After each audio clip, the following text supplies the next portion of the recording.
So hopefully I don't look too schlubby. This is still same night. I have enough hype and energy and ideas and everything still fresh in my mind, so I wanted to get this out now. But like, hot damn, I went to a pre-release event. It was Twitted Giant because those only come around like usually once, maybe twice every pre-release, and it's an event that I personally love. My little brother is new to playing Magic. I went with him as my partner earlier this week. We did some training. I taught him some things, and we went over a lot of things, and then we went for it, and we went 3-0, which at the store we played at won us 10 prize packs, which, because I paid for both our entry fees and he's not interested in physical cards, means I just get those 10 packs now. On top of that, I bought a box. I had already planned on recording a video to open the box. That'll be a separate video, because otherwise they turn into a giant video, and we don't want that. So if you're interested, go watch that. But like, I'm really excited to open those packs. I'm gonna do that right after this. But I just want to go over the Two-Headed Giant, because hot damn, we had some killer decks. We had some really killer decks. Okay, so I've kind of got some cards laying out in front of me. So if I'm looking down here, it's because I'm effectively looking at my notes, kind of. They're not really notes, but you get what I mean. So we we opened very well for Selesnya colors, to the point where like that was just an immediate thing. I'm like, all right, I'm making a Selesnya deck. You can play that, Noah. I'll throw something together for me later. We opened a Commanding Presence, which is very nice. It's gonna force them. What it is an enchantment aura. I'll put up on screen. When it comes in, well, it's not when it comes in, but when it comes in, it can trigger Constellation, which we'll get to later, which is very nice and something that we definitely took advantage of. But it gives you +2/+1 in first strike. So it makes you meaty, and it makes it so that you can kill things, assuming they're blocking, and not trade for it. If they don't block, Commanding Presence gives you a 1/1 human soldier token, which isn't fantastic, but hey, it's another body on the field you can use for chump blocking, or to swing in for a little bit more damage late game, that kind of thing. So Commanding Presence, very nice card in Sealed. I don't know if anyone else is hyped about it. I haven't really been keeping up on the whole Sealed hype train and looking up at all the guides and whatnot, but I personally, like, when I saw Commanding Presence, I'm like, that's an amazing card in Sealed, and it won us all 3 of those games. It was very clutch. How did we get it? We got it with Heliod's Pilgrim. We also opened a Calyx, which we could fish for it with Calyx's +1 ability. And then I feel like there was something else that let us search for it, but I can't remember. It might have just been luck when we weren't able to get it with those. But Commanding Presence was generally our go-to when it showed up with Calyx or the Heliod's Pilgrim.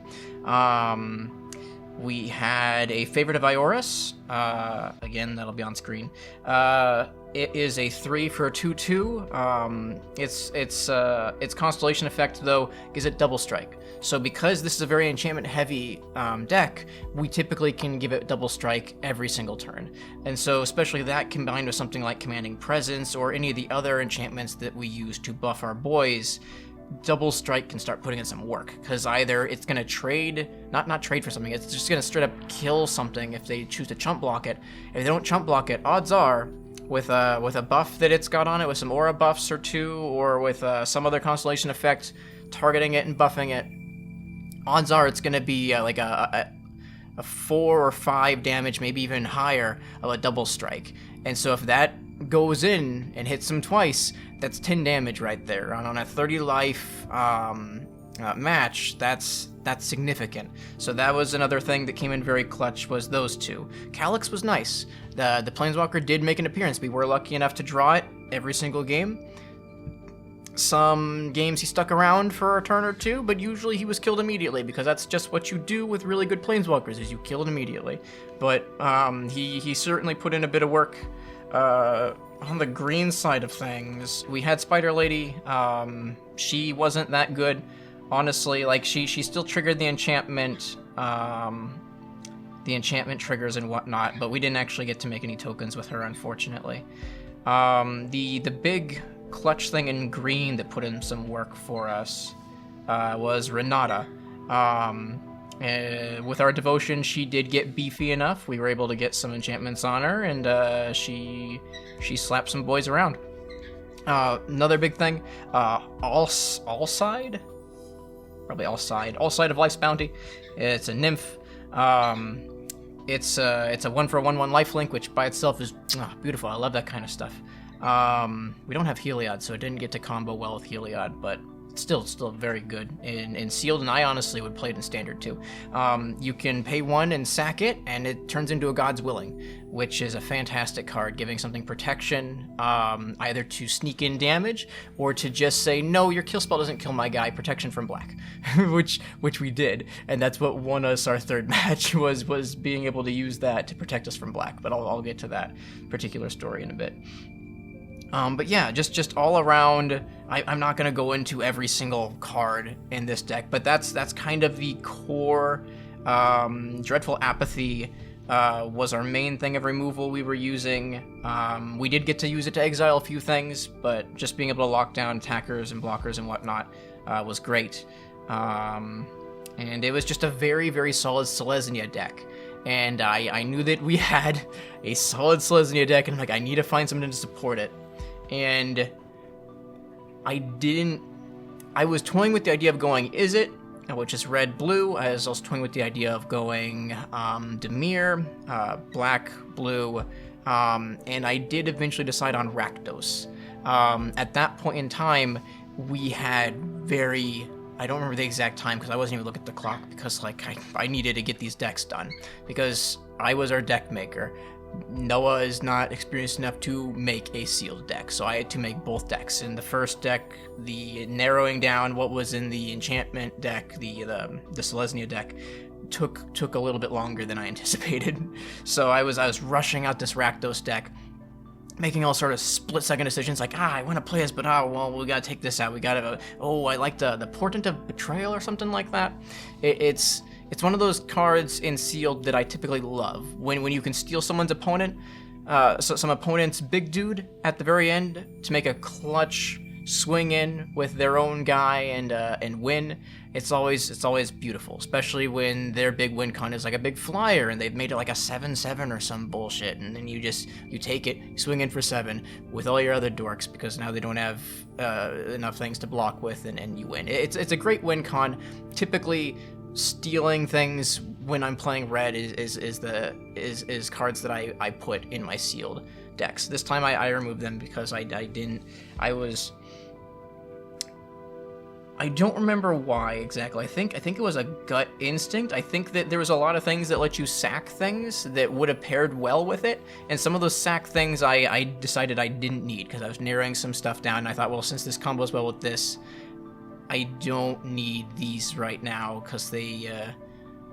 So I got rid of those, and I also got rid of the portents along with them. I think the big thing was that it was 4 mana, right? I'm pretty sure it's 4 mana, and we didn't need a bunch of 4 mana janking stuff up because we already had some big stuff. So we opened up a singular Gary. That Gary came in for 2 devotion. Just the Gary himself doing the devotion for a win one time. We got him to 2 HP. I had nothing but red creatures on the field. Gary was the only black thing. He came in, pinged him for 2. That's all we needed. So Gary put in work. I think he also won us another one of the matches. I don't remember it being clutch, though. I think that we had other ways to win, and I was just being a fucker and using Gary. Because why not use Gary? By Gary, I mean Gray, Merchant of Asphodel. Yes. That should have been on screen by now. The other big thing, Drag the Underworld, we did have one of those. See, we didn't have too much fantastic stuff for black, but we had enough stuff for black. We had Tymaret. He was nice for being a fat butt to block stuff with, and contributing to devotion. In terms of the Rakdos deck, the big things that came in clutch were Careless Celebrant, being able to shock something after trading. That was great. That scared a lot of people. They didn't like that. There was also like an Eidolon. Let me see if I can find it real quick. Where are you? There we go. Incendiary Oracle. No, it's not Eidolon, it's a human shaman. It's a good thing I looked it up, because I would have got that completely wrong. But it having that fire-breathing effect, where it can buff itself to trade for something bigger if need be, or to just pump it up to get extra damage in when they don't block, because they were always scared to block that one. It being able to exile stuff, I don't think that really came in clutch too much. We didn't run into a whole lot of escape and graveyard shenanigans. But then again, it was also sealed, so there's only so much you can do. So that and Careless Celebrant were very, very, very clutch in terms of being able to sneak in damage and trade for stuff. Aspect of the Manticore, that saved our ass and won us the match every single time. It's 3 mana, you flash it in, so you could play it during your damage step, you could play it in during your opponent's turn as you're blocking their guys. Being able to pump something and give it first strike is fantastic. It also did good for the Red Devotion on my side. It also was good for... I don't think I had a lot of Constellation. No, I didn't have Constellation. It didn't help me for Constellation. But it helped me protect the other side of the field, the Selesnya field, because it allowed us to attack in recklessly and perhaps foolishly. And see, Noah didn't know that I had the Manticore to protect this guy if they blocked like that. He was just trusting us. Just attack with that, you'll be fine. And he did. And then they blocked it, and I was able to jump bait him. It was like, boom. Now it's got first strike. Your 2 blockers are dead. And that is a very good thing instead of trading, because generally they would block one of our big threats over there. So effectively what this deck did, what Rakdos Let Me did, was sneak in damage, play the control elements, be able to do some removal and some tricky shenanigans, and sneak in some damage, protect the Selesnya side of things, because the Selesnya side of things was where our big threats and damage and combos were coming from, because that is what we opened up great stuff for. Don't get me wrong, we could open up better things. We could have opened up a Heliod, that would have been great. We could have... what else off the top of my head? I can't think of anything off the top of my head. I would have liked more of those life bounty guys, the nymphs. I would have liked more Commanding Presence. I would have liked that 3-drop enchantment that exiles something on entry. That would have been great. There's a lot of things that we could have opened up that would have been better than what we did, but as far as this went, we did good enough in terms of getting material for Selesnya. Let's see, one of the rares, two of the rares I opened that I'm not sure I could find a use for them in any kind of like standard or constructed or anything like that, but that I ended up playing in sealed is Tectonic Giant and Allure of the Unknown. So Tectonic Giant is 4 for a 3/4. When it attacks or becomes a target of a spell, I get to either burn them for 3, or I get to exile top 2 of library. I can choose one of them, and I'm able to play this card. So this turn, not this card, pardon me.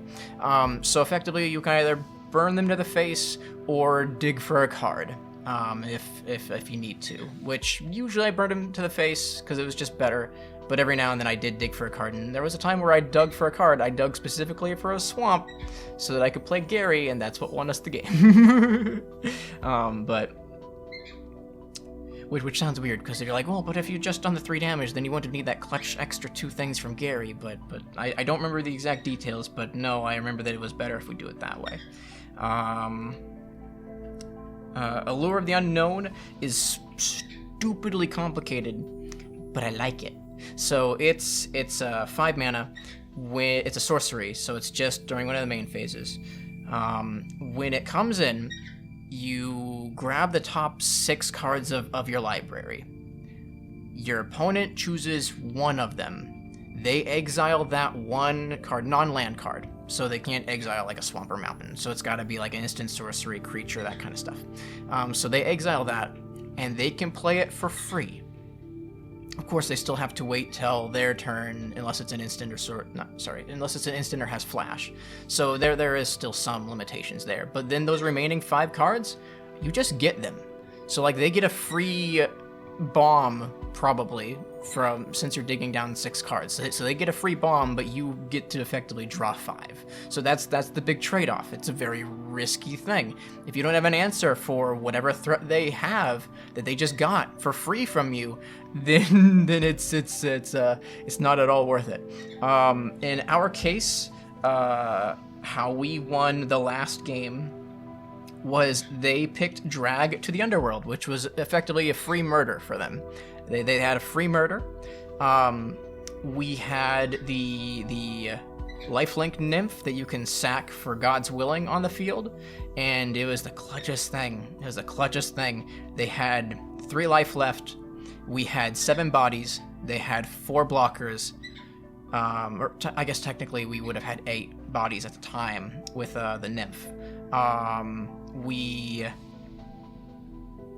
We weren't probably going to attack with the nymph, but they went to go and kill one of our big threats. We were able to protect it by sacking the nymph, and so that was our way of mitigating the drag to the underworld. And then those remaining 5 top decks let me play a land for the turn, to let me play a dude and give him haste. Escape Velocity. Escape Velocity is what I used to give him haste. That was also a very clutch card that came up a few times for me, and it was always a pleasure. And being able to get it for its escape cost. Its escape cost is actually fairly reasonable. On a lot of the cards in this set, I don't actually like the escape mechanic because I feel like it's too expensive and will never ever happen. But on that one, it's just cheap enough that even outside of sealed, I could see it happening in like something like standard.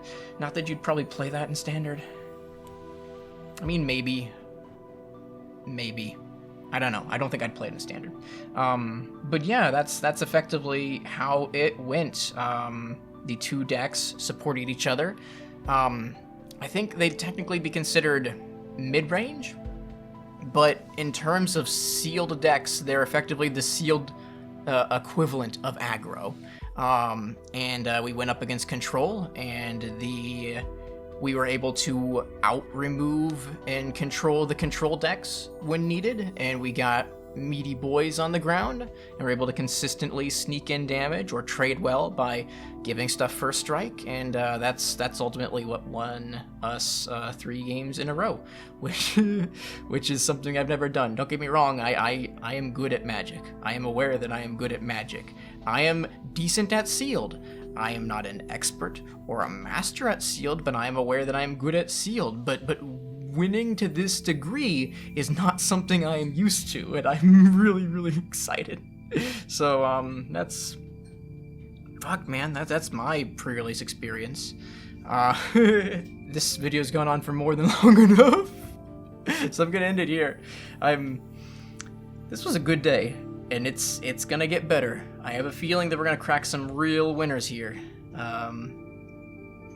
Yeah, you have a good night. Bye.